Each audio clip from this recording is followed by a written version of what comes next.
Well, good afternoon, folks, and welcome to this week's weekly update with the United Regional Chamber of Commerce.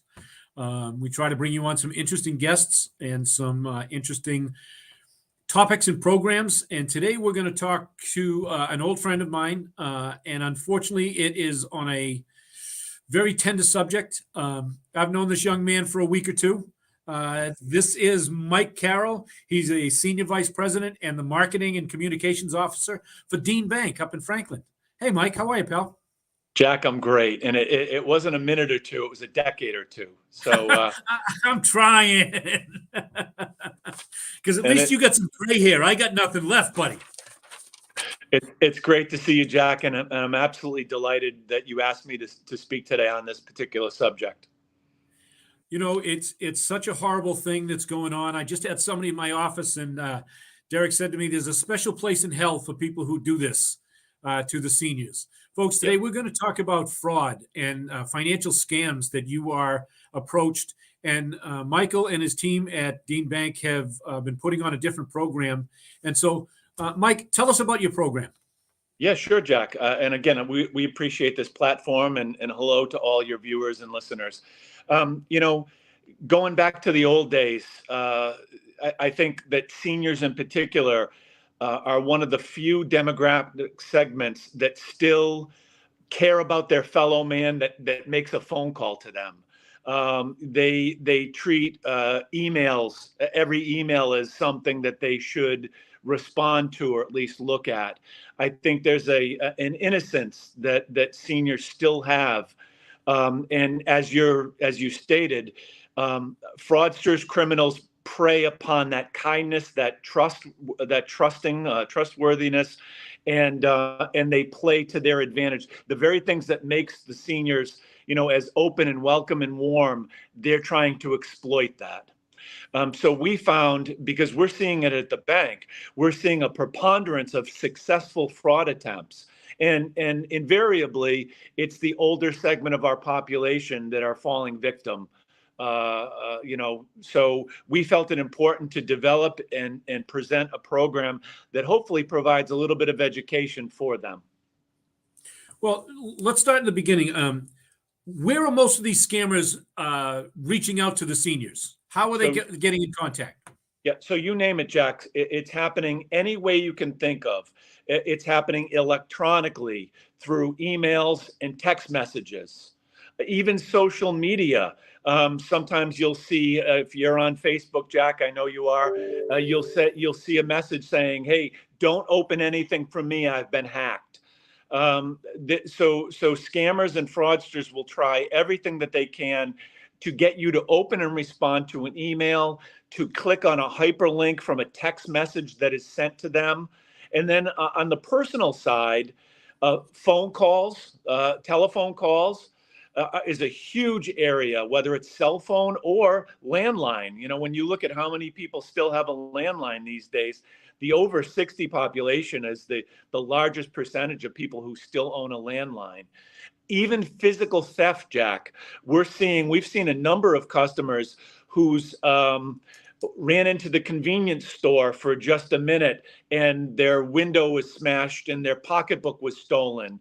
So a variety, whether it's electronic or personal, those are the ways that they'll try to get in touch with them. Well, when these folks get a phone call or a message on social media, give us a couple of examples of those too good to be true deals that the scammers are trying to get across. I'll give you a great example, Jack. I was visiting my dad. He's in his 80s. He lives in North Attleboro.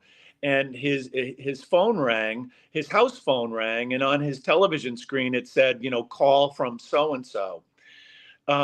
Thieves, scammers, fraudsters, whatever you want to call them, have the ability to mask the actual phone number they're calling from.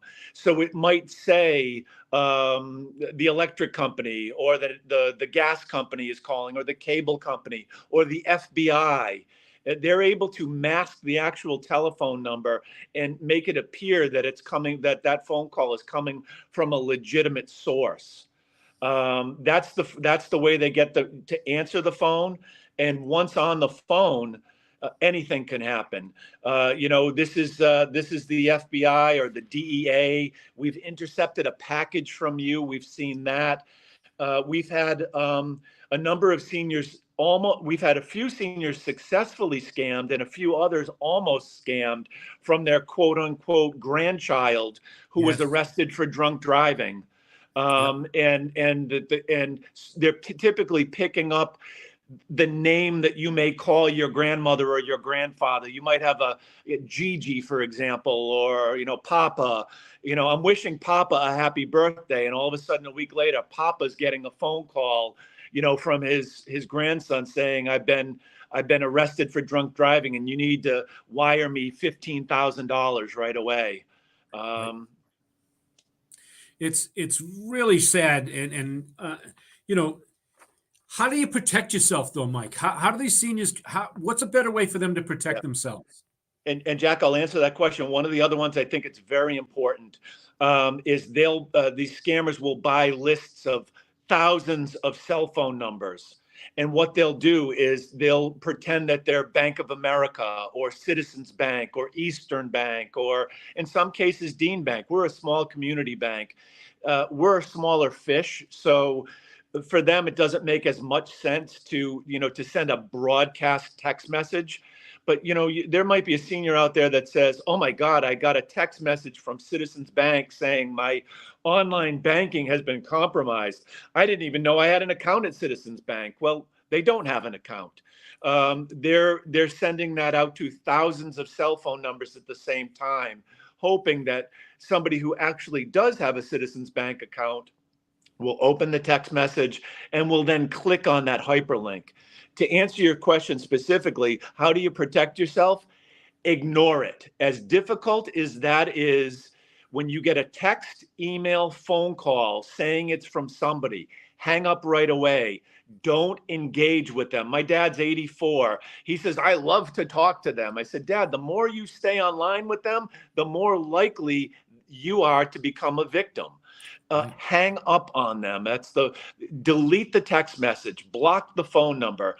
I guarantee you out there, listeners and viewers, if your Citizens Bank or B of A or Dean Bank account has been compromised, we know how to get in touch with you. We don't need to send you a text message saying, enter your online banking information to confirm your identity. We already know who you are, and we will do it the proper, safe, appropriate way.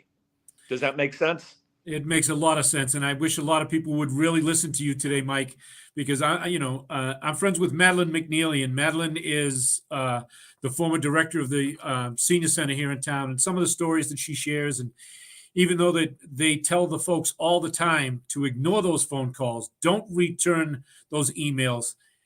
People are lonely. They do like your father, and they like to talk to people. They like to have conversations. That's the older generation, where the younger generation, everything is text now. It is, Jack. It's text now. So we need to protect and armor ourselves to understand that you're not hurting anybody's feelings. You're not going to get in trouble for hanging up on a telemarketer. So I say to you, hang up on them. And if your conscience, if something is still bugging you at the back of your brain, you have your phone number to your financial institution.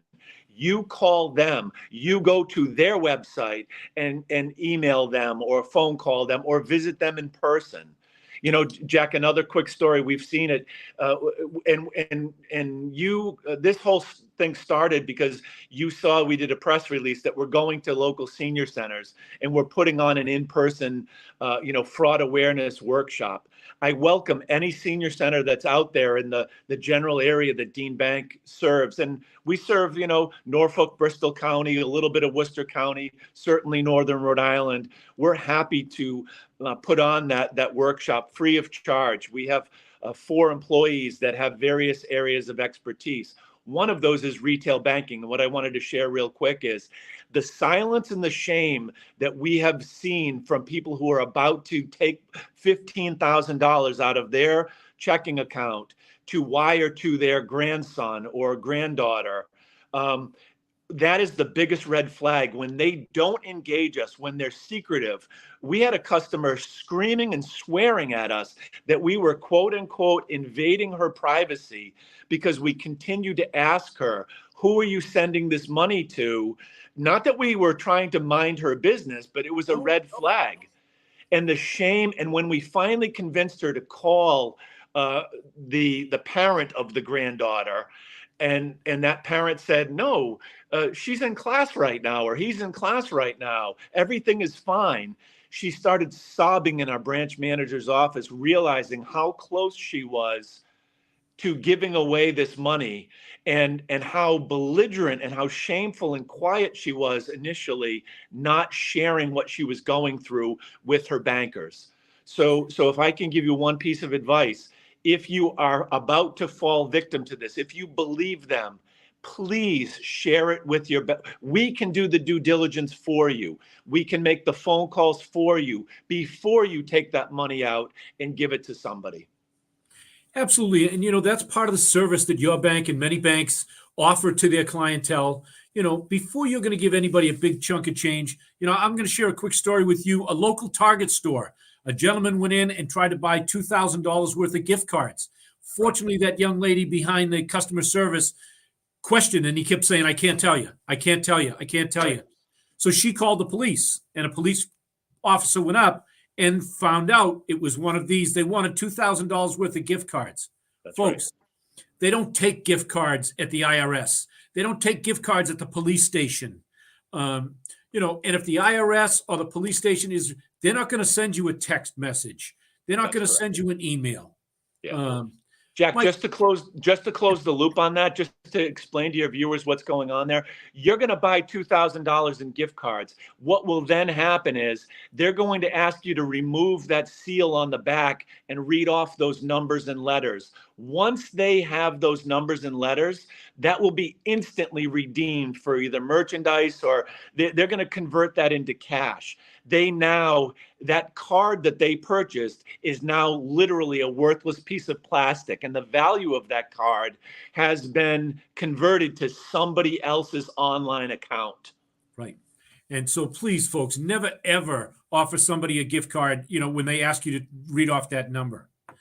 Mike, one other question is, if you have become a victim of this scam, what can you do? Yeah, Jack, it's a mixed bag. There's some things that we can do, and there's some things that we cannot do. I'll give you an instance. If it's a fraudulent charge on your debit card, sometimes we can challenge that. We can freeze that. One of the things that can be done for sure, and I'll speak. It's not a commercial for Dean Bank, but it's my experience here. We have card controls right on our mobile banking app that with literally one touch of your finger, you can turn your debit card off temporarily. So if you feel suspicious that something may be going on in real time, a charge comes through, at Dean Bank, you can go into mobile banking, go into controls, and you can temporarily turn that debit card off. If they have your debit card information, they can use that to make purchases online. So there are some things you can't do. One of the biggest growing types of fraud, and some of your viewers may have that out there, it's called Zelle. It's a person-to-person electronic payment. You use it, it adds a lot of convenience. It's a wonderful service. But the problem is, if they've compromised your online banking credentials, you tapped a hyperlink in a text message, or you provided, quote unquote, Bank of America has frozen your account. Please provide your username and password to confirm your identity. What that victim has just done, Jack, is they have taken the criminal completely off the hook.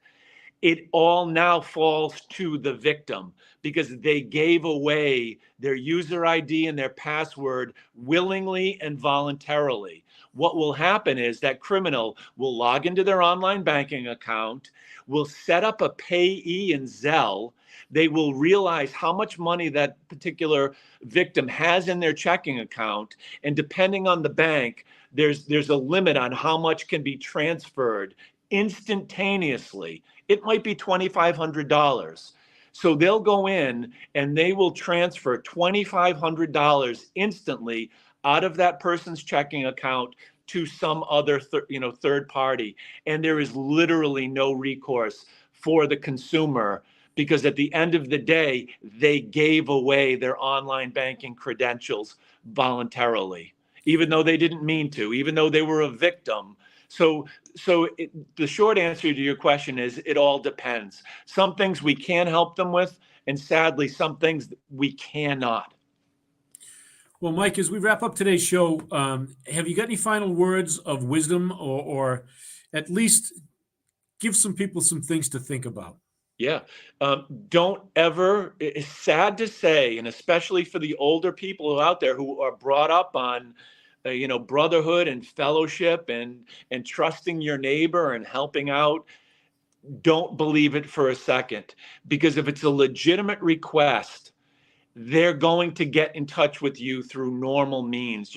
Your grandson is not going to text you or that he or she's been arrested for drunk driving. A little bit of healthy cynicism and skepticism could really save you. That's point number one. Point number two is, even if you do believe it, trust your bankers, community banks in particular, any bank, but I'll speak for ourselves. Dean Bank's a community bank. We have your best interests at heart. Trust your banker.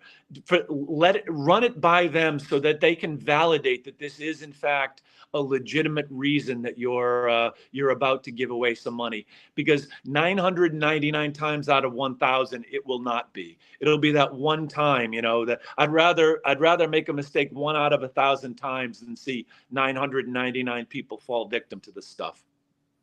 Absolutely. Well, Mike, thank you very much. Dean Bank has been a huge part of the chamber for a long, long time. Mike and I have known each other for quite a while.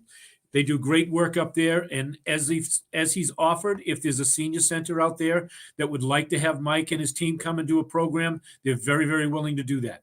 Yeah, Jack, any organization that might be viewing this that they think could benefit from this. Seniors are the largest, they're the most susceptible group. But my 25-year-old son gave away his Citizens Bank credentials to a text fraud, when he was out a few $100s. So if there's any group out there that thinks that they could benefit from some in-person education, we'd be happy to do that. And I know my email has been flashed a few times on the screen. I'm more than happy to speak with anybody.